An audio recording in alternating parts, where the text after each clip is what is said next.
Sometimes life feels like a video game. You're handed this endless checklist. Get married, make 6 figures, get abs. And unless you finish every quest, you will never level up. Sounds familiar? That's the pressure that we all feel. But the truth is that life isn't an RPG game, and we don't have to play by someone else's checklist. I kept hearing those checklists all the time. You have to earn more, you have to be lean, you have to climb the ladder faster than others. And for a while, I believed it.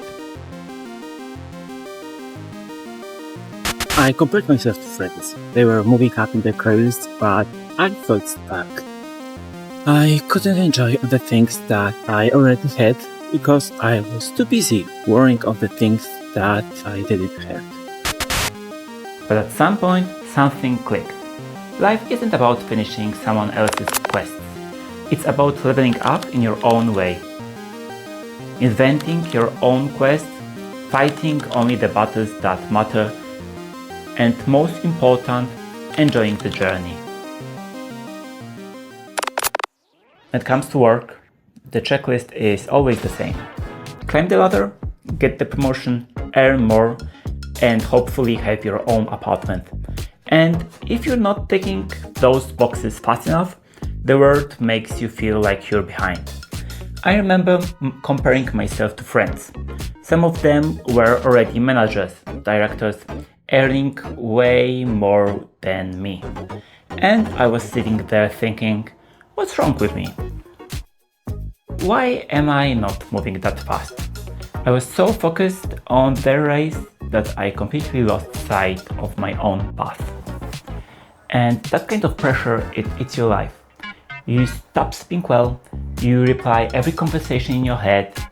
When you wake up, instead of thinking how I am excited about today, you think how far behind I am comparing to everyone else. And maybe you thought that too. Maybe you've scrolled LinkedIn, seen someone your age with the perfect job title and thought, wow, I'm not there yet. And here's the thing, you don't even want what they have. You just feel you're supposed to. At some point it clicked for me. Behind what? Behind who? Who writes this checklist anyway? The truth is, it wasn't my quest. It never was. And the moment I stopped chasing someone else's storyline, I actually started enjoying my own. The same pressure shows up in fitness too. The checklist says, you need a six-pack, you need big arms, you need to hit new PRs every single week. And if you don't, people start looking at you like you're not really training hard enough. And social media? It only makes it worse. Perfect bodies under perfect lighting with filters pumped up right after the workout. But that's not reality. Nobody looks like that all the time. Yet, so many people believe they have to.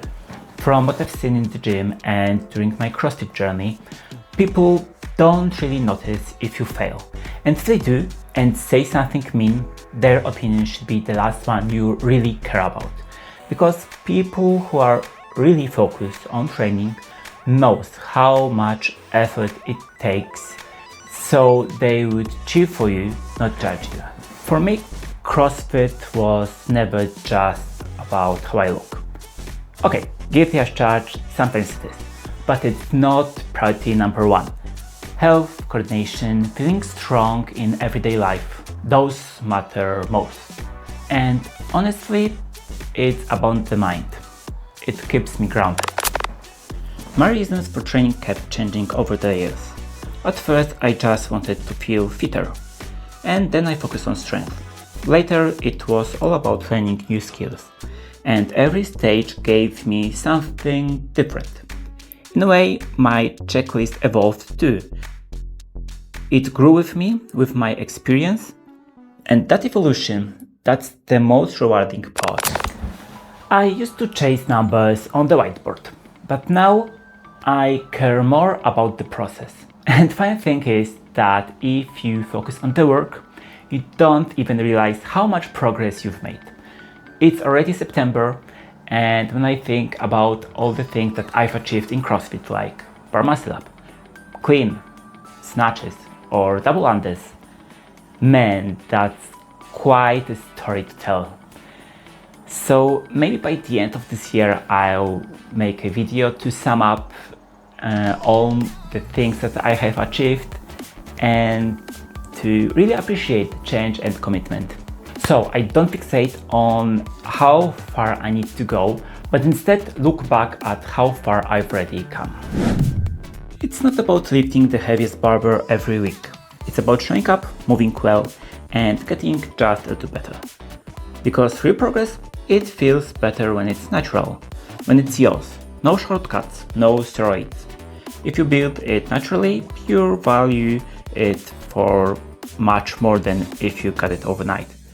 Because if it comes overnight, it can disappear just as quickly. And then there's the social media checklist. The perfect vacation, the perfect relationship, the perfect body, and feels like another quest log, right? Always showing you the things you don't have yet. But this isn't real. It's posing, lightning, filters, a moment right after the workout pump. And yet, we're still scrolling, forgetting to even reflect for a moment, just assuming it's normal. This is how I should look, or how my life should look like. Especially for the younger people, it hits the hardest, because you've just starting out, trying to figure out who you are, and suddenly the internet tells you you're already behind. Behind in looks, behind in money, behind in success. But what are you really comparing yourself to? Not reality, not everyday life. You're comparing yourself to a highlight reel, to a curated feed that was designed to trick your brain. And I think that deep down, we all know this, but it's so easy to forget. And the craziest part, even the people who post those perfect images, they don't live like that either. Nobody looks that way all the time, and nobody's life is that perfect. It's just a pose, a frame, a moment. So if you're trying to live by that checklist, you'll never win, because people playing that game don't play clean. They fake it, they only show their best moments, their best photos, skipping thousands of others taken in the very same day. So maybe the way to really play is to stop playing by those rules. Instead of chasing someone else's list, I started making my own. And it's not about titles, money or apps. It's much simpler. For me, my checklist looks like this. Did I smile today, even for a second? Did I move, or maybe rest, if that's what I needed? Did I enjoy the evening, whether it's reading a book, watching a show, or maybe just doing nothing? Some days my checklist is just walking the dog, doing a bit of mobility, and cooking a good meal. Other days it's catching up with a friend or learning a new CrossFit skill. Sometimes it's even something silly like solving a crossword or playing a game for half an hour. And the best part is my checklist changes with me. It grows with my training, with my life, and with my work. Just like my CrossFit goals evolves, my personal list keeps evolving too. It doesn't have to look the same every single day and doesn't have to look like anyone else's. And honestly, it keeps me balanced. It reminds me that life isn't about finishing every quest on everybody else's list. It's about creating your own adventure, one that actually makes sense for you. So maybe life isn't about checking every box or finishing every quest. Because if you're always busy playing someone else's game, you'll miss out on your own. In the end, there's only one checklist that matters, the one that you created for yourself. And that adventure is yours alone. To sum up, life isn't an RPG game, but wouldn't it be helpful to have skill bars showing how much progress you need in certain threads? What do you think?